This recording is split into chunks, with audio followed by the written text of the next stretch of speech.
وبسيط جدا. اقل حاجه كانت ترضي واقل حاجه كانت تبسطه خالص.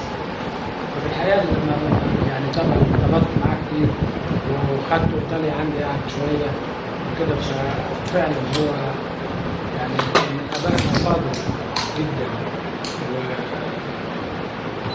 وبرغم ان هو يعني كان عايش هنا في المكان ده وكده، لكن انا كنت بحس فيه.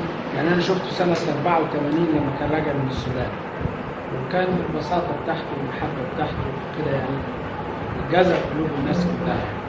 فهو في الحقيقه احنا مكسب لينا في الدير، والاباء الشيوخ دولت نتعلم منهم مهما حصل، ونتعلم منهم كل حاجه حلوه.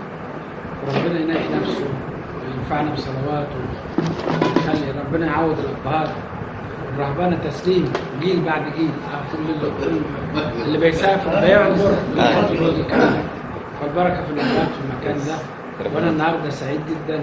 هو اللي جابني من ايطاليا عشان اصلي الثانويه. اهو ابونا تلامس قال لي تعالى عشان الثانويه، وانا بحب كنت ابونا باسيليوس قوي، فانا جيت مخصوص عشان اصلي له اخد بركه صلاه الثانويه. كل الاباء السوريان حاجه في قلبي ما بتتشالش ابدا ابدا، استحاله ناخد البركه كلها.